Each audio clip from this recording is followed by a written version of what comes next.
Hey everybody, welcome back. Episode 3.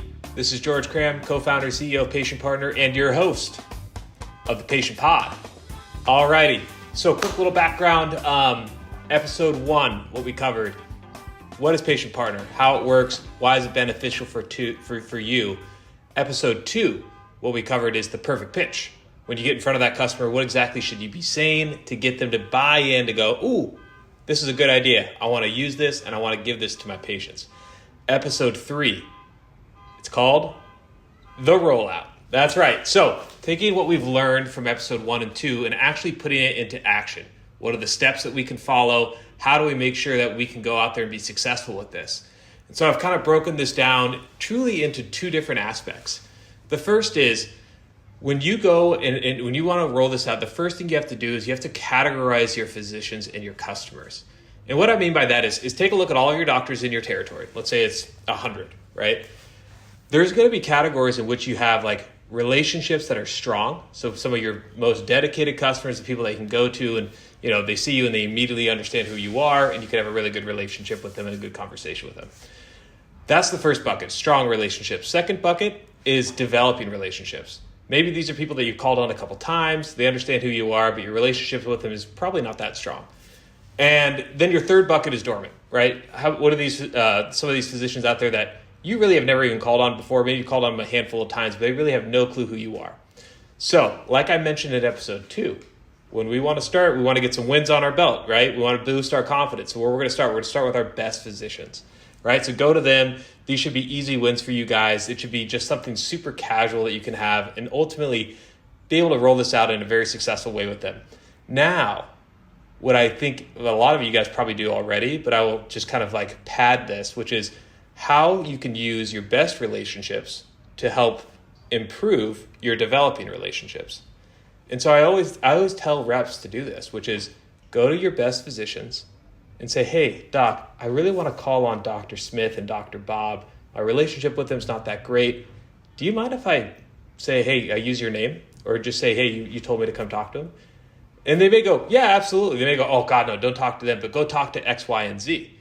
You want these warm intros so that when you go and meet with these physicians or go call in the practice, you can say, oh, hey, by the way, Dr. Jones said I should come by, right? So you want to use that reference.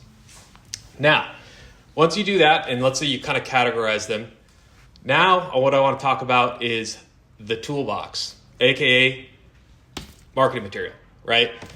Your team and your company should be giving you marketing material revolving around PatientPartner, and I want you to be very thoughtful on how you use this.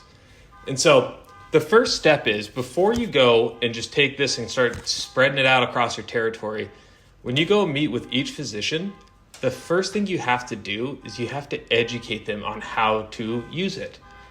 I remember as a rep, it was very easy for me to go and grab a big stack, walk into some offices, throw it around and just say, hey, I did my job today. But if you don't educate your customer and your physician on how to use this, guess what's going to happen? It doesn't get used at all. You're going to come back and the same pile is going to be sitting there. And so the thing that I'll tell you is when you go and educate your physician, there's a couple things that I want you to keep in mind. First is physicians have minimal amount of time with patients already. So your pitch and the way you educate them, they have to be able to explain this in like 15 seconds or less to a patient. Because if it's anything longer than that, then they're not going to use it. They're going to go, I don't have time for this. I have to do all these charts and all these things. Like, I don't have time to go and present this in front of them. So keep that in mind. And second is this gives you an opportunity to show that you actually care about patients. It's easy for, and I think there's a bad stigma for reps that, oh, they're just out here just trying to sell things left and right. They really don't give a crap about the patient. This is your chance to kind of debunk that stereotype. And so you can say, hey, doc, the purpose and the reason why we rolled this out is that we really want to give this humanistic approach back into medicine. Everything nowadays has gone technical and everything is put in charts and put in Epic.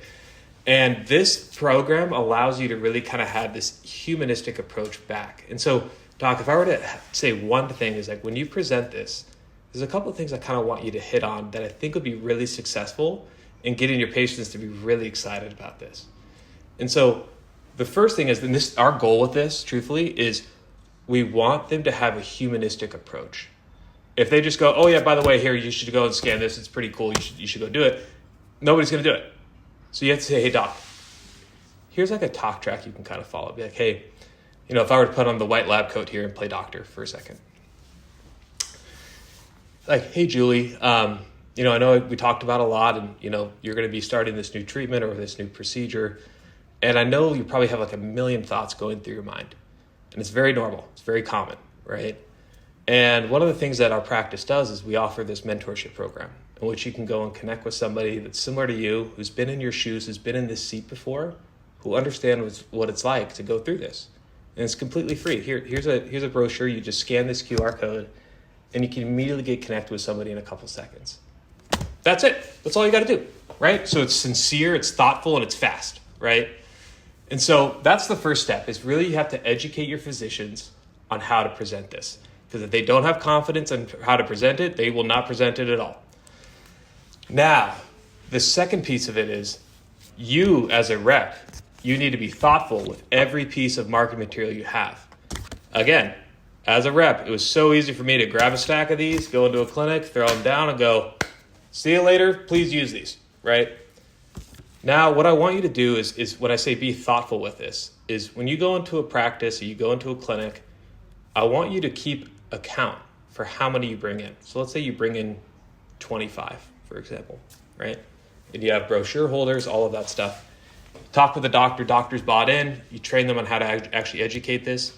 And you say, hey, doc, I want to place these around your office in a couple of different areas. Hopefully you're comfortable with that. Generally, they'll be, yeah, that's fine. So the areas that I want you to really place this is you look at where the foot traffic is, right? Lobby, classic place. Make sure it's in the lobby. Generally, since there's be more people there, I generally ask and recommend to put more. So let's say you put 10 in the lobby. The next piece of it is where do physicians actually meet with patients? They meet in consultation rooms, right? So go into the most popular consultation rooms and make sure these are placed in good areas. That's number 2, location. This is kind of like the real estate to me. Location, right? If this is buried in the back, nobody's going to see it. Doctors are going to forget about it. This needs to be front and center. You need to have a really good spot for this. So think about and be very thoughtful when we're placing this in the clinics, because you want people to be able to see it, right? If it's hidden somewhere, nobody's going to use it. Now, the next thing is, I know a lot of practices have like take homes, right? They have like a folder, maybe with a new patient, things like that. If they do, bingo, understand how many they use a month, right? So if they say, hey, we generally go through 100 a month, I'm keeping note of that and go, okay, hey, next week I'll come in and I'll bring 100. We'll just see how it plays out for the next month, right?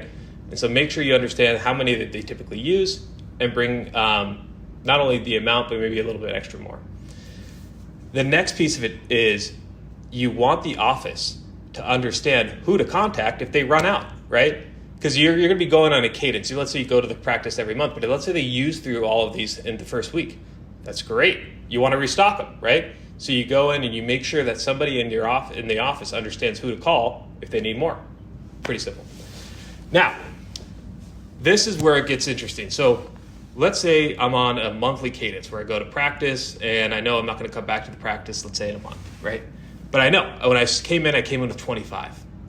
When I come back a month later, my goal is obviously talk with the doc, make sure everything's good, but then I'm going to start taking an audit. I'm going to be going around the practice, figuring out, hey, okay, I know I put one in the lobby, I know I put 2 in each one of the consultation rooms, right? And you go and you say, 1, is it even still there, right? Did they put it in a closet somewhere or something like that? But let's say it's still out and about.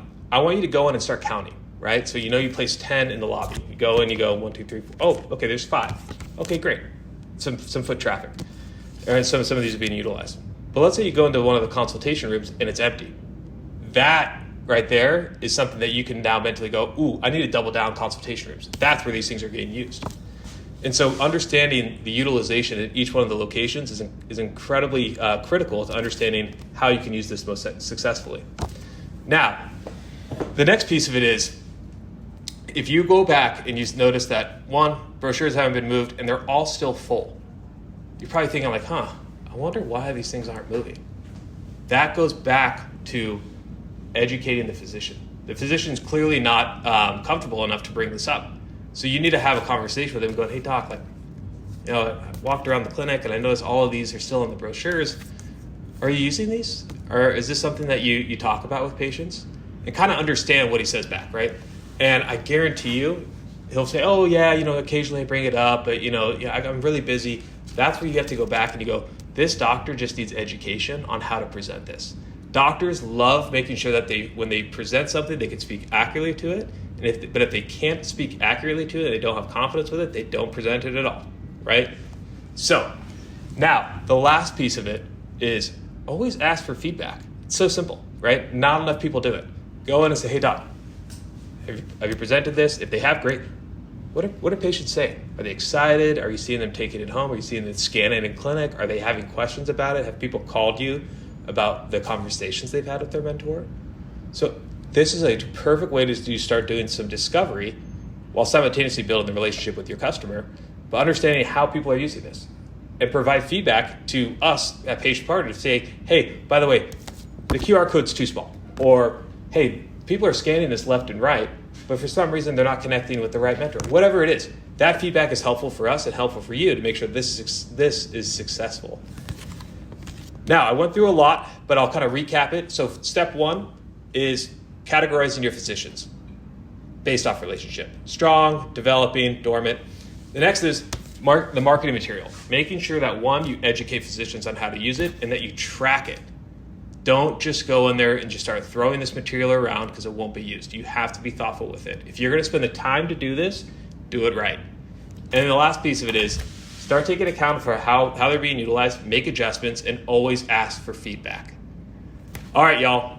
That's a quick little wrap on episode 3. And one thing that I'll say is episode 4 will be coming out here next week.